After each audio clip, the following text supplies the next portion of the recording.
Yo, what's good? It's your boy Storm back again with another video. And in today's video, we're going to take a trip down memory lane and discuss the circumstances and events that led to me becoming vegan. Now, before I even get into this story, I want to make it clear that I did not have any intention of becoming a vegan. I had a lot of negative understandings of what veganism was. I thought all vegans had skin and hair problems. I thought all vegans were weaklings. I thought that lifestyle was stupid. Now, I guess where we want to take this story from was I was 22. This was 2016, the year of 2016. A very good year, I might add. Very fun year. But towards the end of 2016, I had a couple of, we'll say, events occur that led to a change of mindset. Now, the biggest event I would say that occurred was when I experienced sleep paralysis for the first time. So I was in bed and sleeping, and all of a sudden I woke up and I was awake, but I couldn't move. I couldn't move my arms, I couldn't move my legs. It was dark in my room. I also felt very frightened. I felt a dark energy, a scary energy around me. And I was extremely confused, didn't know what to do. I tried thinking about everything. The only thing that freed me and allowed me to start moving again was thinking of white light. I started thinking about white light, and slowly I started being able to move again. So after that experience of having sleep paralysis, I started to do some research on the internet. What is sleep paralysis? Why does it happen? Etc., etc. What I found from that research was that sleep paralysis, from a spiritual sense, was the event of some sort of dark entity sitting on top of your body at night and preventing you from being able to move. And so after seeing that, I was someone who always, I've never seen ghosts, but I always believed in spiritual things. And at that moment I was like, well, what? I don't want that. I don't like that fucking entity sitting on me. I'm not with that.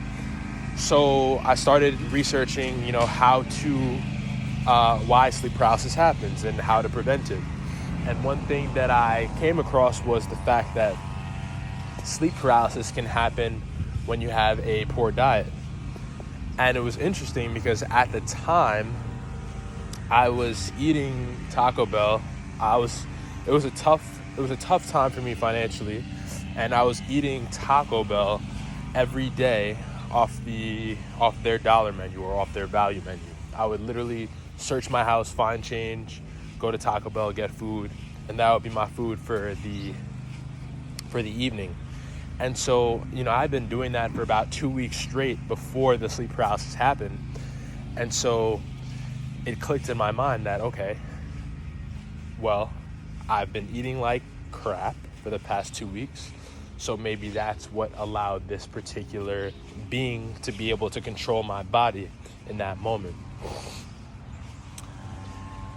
So that led me to saying to myself, well, I have to stop eating fast food all the time. I have to get better with my diet because I don't want this event to ever happen again. Now, another thing that happened as a result of this sleep paralysis situation was that because I posted about the situation on Snapchat, one of my good friends from Brooklyn, she invited me to come to her apartment to get saged by one of her roommates. Now, I didn't know anything about sage or anything spiritual at the time, but she told me that the girl would be able to cleanse my energy or something of the sort. So I said, all right, cool. I'll do it. So I went there, got saged, and while I was there, I casually mentioned that I was dealing with lower back pain, because at the time I was dealing with tons of lower back pain on a regular basis, as well as wrist pain. I was just, I just had little chronic pains here and there. Mind you, I'm 22 at the time, but this woman gave me a couple of yoga poses to do, hugging my knees, etc., to help with my lower back pain issue. So this was also my introduction to yoga or things of the sort. So I guess we'll fast forward maybe, a week or so. And at the time I was also experimenting with, different psychedelics. And I had this one experience that really was a pivot for me. And when I came out of this experience, the only thing I could think of was I have to put my health first. I have to make my health a number one priority in my life, a priority above everything else, prioritizing my health above all else.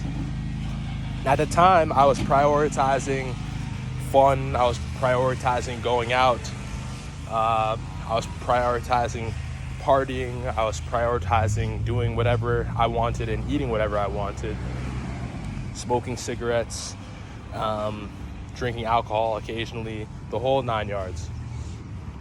And after this psychedelic experience, and after telling myself that I was going to put my health first,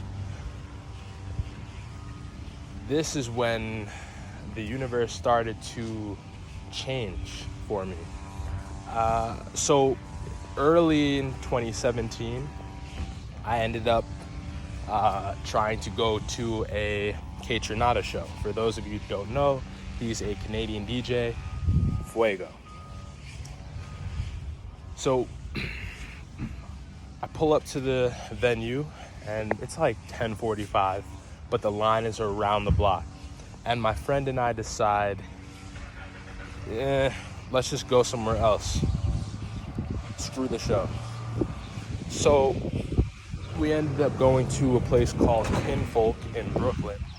And at this particular venue, I met perhaps the most influential person that I would meet in that span of time.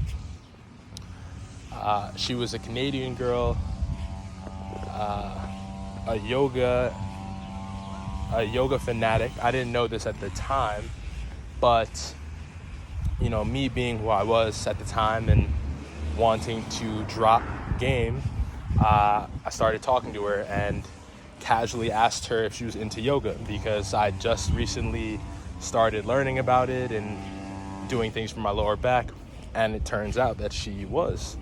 And not only was she into yoga, she was extremely good at it. It turns out that this girl was also a vegan and had larger quads than I did. And so through my experiences with her and through just, having her cook meals for me here and there and having her take me to yoga classes and just developing a closer bond and friendship with her, I started realizing that my ideas of what veganism was and my ideas about what vegans looked like were completely false. She was way stronger and healthier than I was. And, while we were seeing each other, I decided, okay, I won't eat any animal products while I'm with this person. And, going a week or so here and there without eating animal products, it was like, all right, cool. Like, in my mind, I knew that I could do it. But I also knew that I would never become vegan no matter what. I don't care. I'm never giving up chicken or fish. I agreed to give up red meat for her and for myself because, you know, it's the biggest contributor to heart disease, and that's something that did run in my family. So I decided, okay, I'll give up red meat for good, but I'm never gonna stop eating chicken and fish. Because at the time I felt attached to those things. And so, I guess, extremely long story short, over the next year of 2017, I experimented on and off with veganism. By accident, really. I didn't know how to cook at all. And the only meals that I really knew how to cook were the ones that she showed me, which happened to be vegan meals. And that, plus the fact that I was using a plant-based protein powder that she had gave me, it just so happened that I was eating plant-based. Now, I wasn't committed to it at all. I was really just in an experimental phase. But what ended up happening was I would experiment on and off. You know, I would do 2 months fully vegan, and then I would go to a barbecue and have burgers, hot dogs, whatever I wanted. And then the next day I would end up feeling like dog poo. And so I started realizing, like, okay, I really can't go back to some of these things. And slowly that started happening to me with chicken as well. And eventually it happened to me with fish and cheese. And at the end of 2017, I ended up committing to becoming a vegan, to the vegan lifestyle. From that point up until now, it's been nothing but positivity and extreme progress. And if I could go back and change anything, I would definitely not. I would do everything the exact same way. But yeah, that's basically my short little backstory about how I became vegan. Pretty much psychedelics, hot yoga chicks, and demonic possessions were what led me to becoming the vegan that I am today. But that's it for this story time. Peace.